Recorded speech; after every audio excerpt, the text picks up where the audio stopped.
Shalom, salam sehat.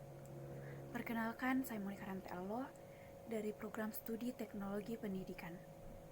Pada video kali ini, saya akan menyampaikan materi mengenai konsep Tuhan, konsep manusia jatuh dalam dosa, dan konsep penebusan dalam iman Kristen.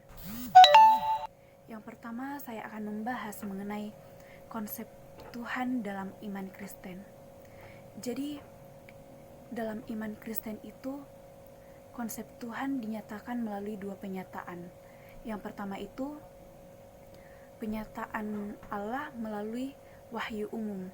Nah, di dalam Mazmur pasal 19 ayat 2-5 berbunyi, "Langit menceritakan kemuliaan Allah, dan cakrawala memberitakan pekerjaan tangannya. Hari meneruskan berita itu kepada hari, dan malam menyampaikan pengetahuan itu kepada malam.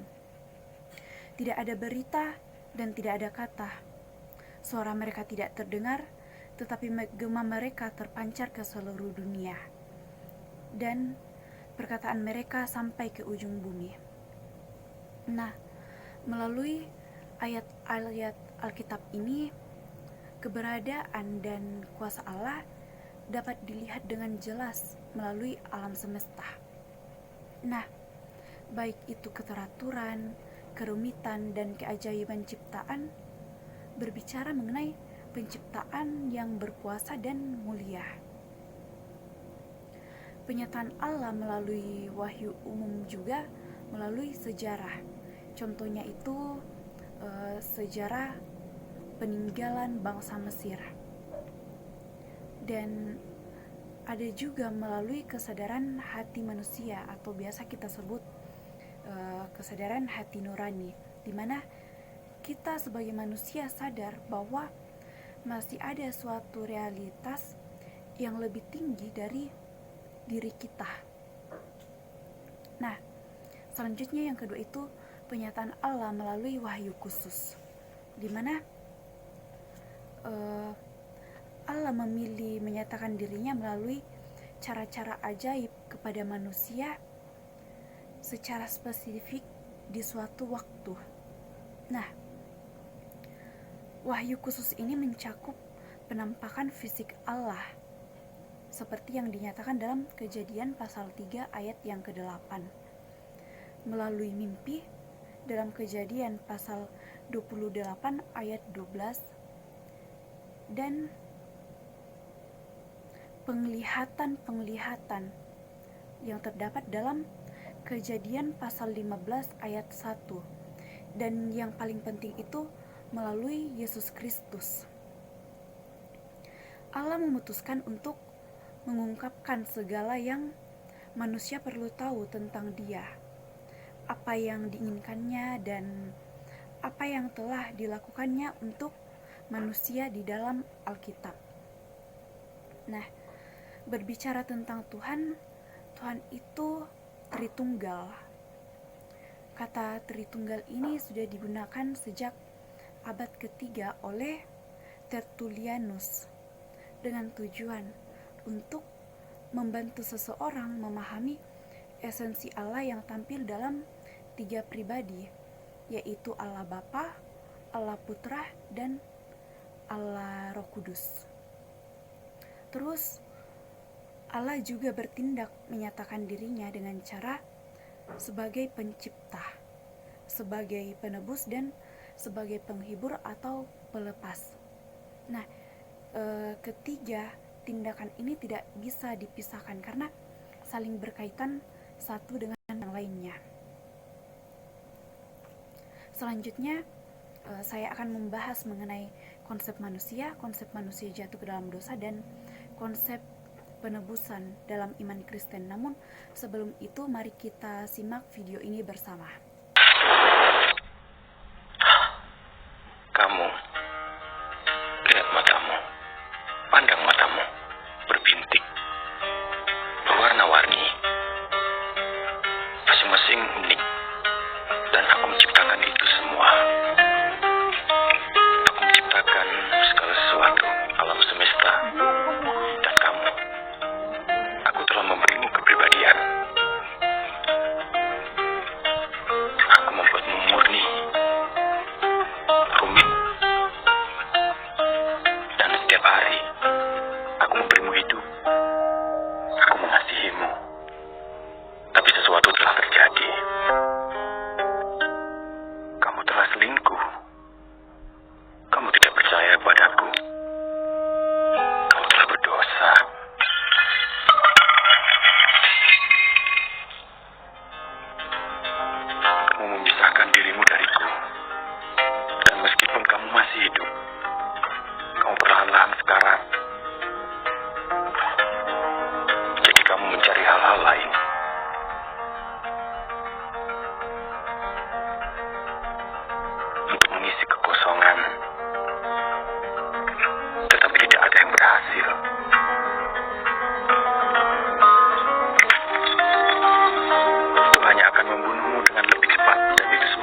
mati.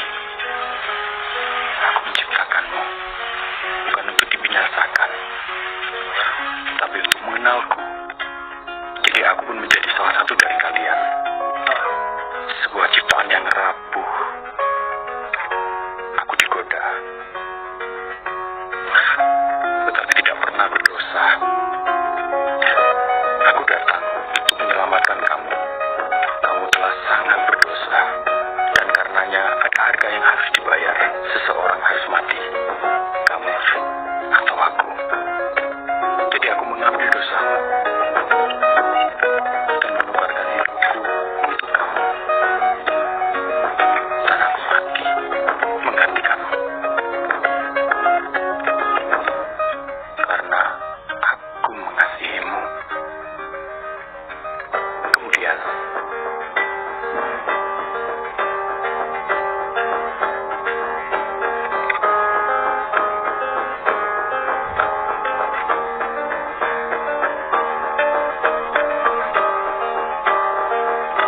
aku bangkit dari kematian. Akulah jalan, kebenaran, dan hidup. Akulah Yesus. Aku hadir bukan untuk menghukummu. Aku datang untuk membawamu kembali ke kehidupan. Bergantunglah kepadaku.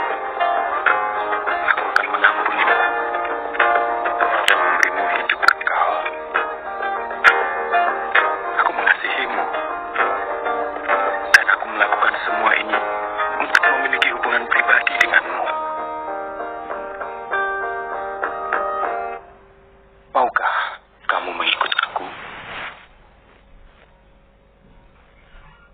Di video tadi kita melihat bahwa manusia itu diciptakan segambar dan serupa dengan Allah.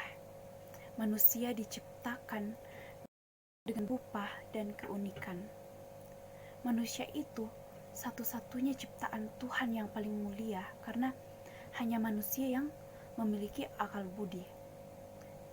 Nah, ada banyak sudut pandang tentang manusia, namun di video ini saya hanya akan menjelaskan beberapa sudut pandang saja tentang manusia. Yang pertama itu konsep manusia menurut orang Toraja. Nah, sebelum mengenal agama, orang Toraja itu sudah memiliki kepercayaan yang disebut kepercayaan Aluk-Todolo, di mana kepercayaan ini menyatakan bahwa manusia itu diciptakan oleh Puang Matua yang ditempa di Sawan Sibarung. Nah, adapun lapisan-lapisan masyarakat atau lapisan kasta di Tanah Toraja, yang pertama itu Tanah Bulan yang merupakan lapisan bangsawan tertinggi di Tanah Toraja atau biasa disebut Puang. Terus yang kedua itu Tanah Basi yang merupakan masyarakat menengah. Terus ada Tanah Karurung yang merupakan rakyat biasa, dan yang terakhir itu Tanah Kuakua atau suruhan atau biasa disebut kaunan.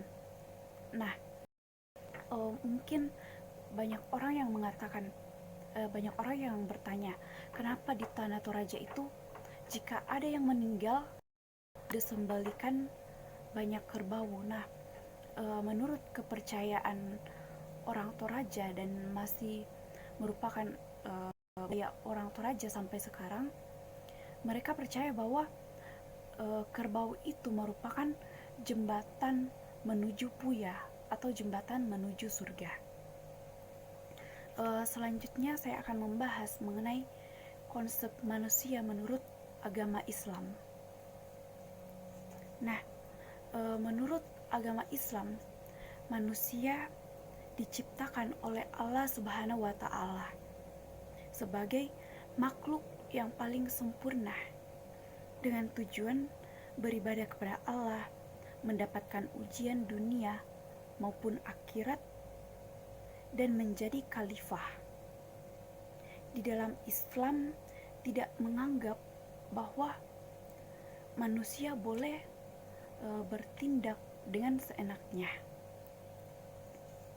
Selanjutnya saya akan membahas mengenai konsep manusia di dalam Alkitab. Nah, di dalam Alkitab Kejadian pasal 2 ayat 7 menyatakan bahwa ketika itulah Tuhan Allah membentuk manusia itu dari debu tanah dan menghembuskan nafas kehidup ke dalam hidungnya.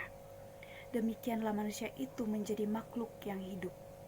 Nah, tujuan diciptakannya manusia ini yaitu untuk memuliakan Allah.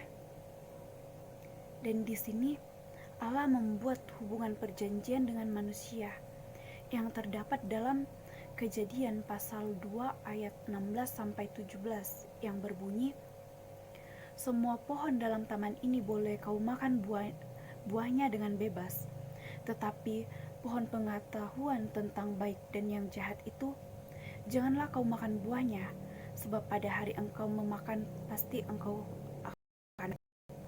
Nah, namun manusia melanggar perjanjian dengan Allah ini, dan disinilah pertama kalinya manusia jatuh ke dalam dosa. Dalam hubungannya dengan Allah, setelah melanggar perjanjian yang telah dijanjikan tadi, menimbulkan banyak dampak, seperti hubungan manusia dengan Allah menjadi rusak karena di mata Allah manusia sudah mati dan akan menjadi maut. Manusia tidak layak untuk menghadap Allah. Maka pengusiran Adam dan Hawa keluar dari Taman Eden merupakan langkah ungkapan geografis dari pemisahan spiritual manusia dari Allah, serta ketidaklayakan untuk menghadap Dia dan menikmati keakraban dengan Dia. Manusia juga tidak sanggup lagi melakukan kehendak Allah. Meskipun Allah memanggil dan memerintahkan manusia serta menawarkan kepada manusia untuk jalan kehidupan, kebenaran, dan kebebasan, manusia tidak sanggup lagi menjawab panggilan Allah itu sepenuhnya karena telah menjadi budak dosa. Seperti manusia itu dalam mengisi kekosongannya, mereka mencari kepuasan-kepuasan untuk kesenangan pribadinya, seperti mereka minum minuman keras, merokok, serta melakukan seks, dan itu Tuhan sangat tidak suka. Dan di sini manusia tidak benar di mata Allah. Kegagalan untuk mematuhi hukum dan kehendak Allah membuat manusia berada di bawah kutukan hukum. Manusia tidak peka lagi terhadap firman Allah. Allah berbicara baik melalui firman yang tertulis, yaitu Taurat, Alkitab, dan juga lisan melalui nabi-nabinya. Akan tetapi, dosa telah membuat manusia menjadi bebal dan lebih memilih tidak menaati firman Allah lagi. Hal-hal ini membuat manusia menjadi angkuh. Keangkuhan ini disebut sebagai pembenaran diri. Nah, pengumuman siapa yang memakan buah terlarang akan mati adalah undang-undang pertama yang diumumkan kepada umat manusia. Maka sebenarnya bukan menjadi suatu keharusan mutlak bagi Kristus untuk menderita di salib bagi kita, namun memang itulah yang dipilihnya.